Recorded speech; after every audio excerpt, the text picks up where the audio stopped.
361 বছরের ঐতিহ্য বৈষ্ণব মতে কুঞ্জঘাটা রাজবাড়ির দুর্গোৎসব। মুর্শিদাবাদের ঐতিহাসিক কুঞ্জঘাটা রাজবাড়ি, যা মহারাজা নন্দকুমার রাজবাড়ি নামে পরিচিত, এই বছর পদার্পণ করল দুর্গোৎসবে 361তম বর্ষে। মহারাজা নন্দকুমার রায় ছিলেন চৈতন্য মতে দীক্ষিত এবং এই রাজবাড়িতে শ্রী চৈতন্যদেবের প্রতিষ্ঠিত নিত্য পুজো আজও নিষ্ঠার সাথে পালন করা হয়। সেইখানে এখানকার দুর্গাপুজো সম্পূর্ণ বৈষ্ণব মতে হয় এবং মায়ের ভোগ নিরামিষ হয়। এখানে মা দুর্গার ধ্যান মন্ত্র অনুসারে রূপ তপ্ত কাঞ্চন বর্ণা, গণেশ লাল এবং সিংহ শ্বেত বলি হিসেবে দেওয়া হয় মাসকলাই।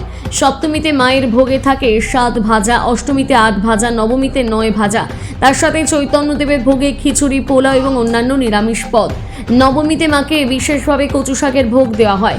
দশমীতে মায়ের বাড়ি ফেরার তারায় বাসি ভোগ দেওয়া হয় এবং শিবকে সিদ্ধি অর্পণ করা হয়। দশমীর ঘট বিসর্জনের পর জোড়া ইলিশ দিয়ে আয়োজন করা হয় এবং সেখান থেকে আমিষ রান্না হয়। পুজোকে কেন্দ্র করে 4 দিন ব্যাপী কীর্তন যাত্রা হয়। সন্ধি এবং ভাসানের সময় ছাড়া হয় নীলকণ্ঠ পাখি, যা আজও ঐতিহ্য বজায় রেখেছে। বর্তমানে মহারাজা নন্দকুমার রায় নবম প্রজন্মের রাজেশ্বরী রায় এই ঐতিহ্যকে বাঁচিয়ে রেখেছেন।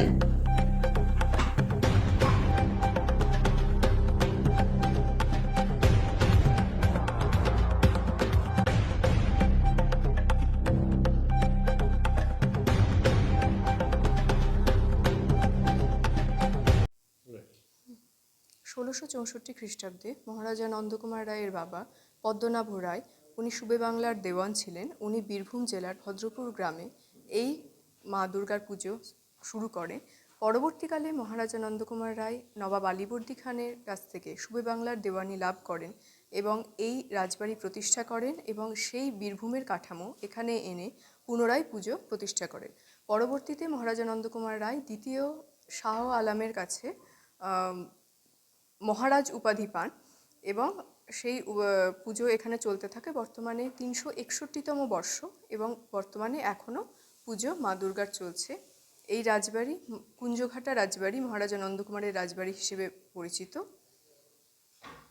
এই পুজোর কি প্রতিমার কি বৈশিষ্ট্য রয়েছে এবং পূজা অর্চনার বিশেষ নিয়ম আপনাদের পরিবারের কি রয়েছে? মহারাজা নন্দকুমার রায় শ্রী চৈতন্য মহাপ্রভুর বৈষ্ণব মতে দীক্ষা নেন। ফলত আমাদের বাড়িতে শ্রী চৈতন্যদেব প্রতিষ্ঠিত, নিত্য পুজো হয় ওনার এবং সেই জন্য বৈষ্ণব মতে মা দুর্গার পুজো হয়।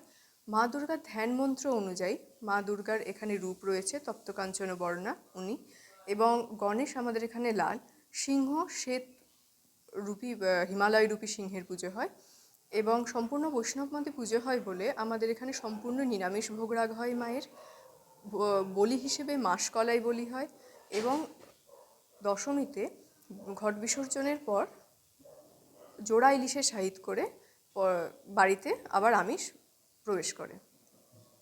অষ্টমীর কি বিশেষ কোনো ভোগ রয়েছে মায়ের জন্য?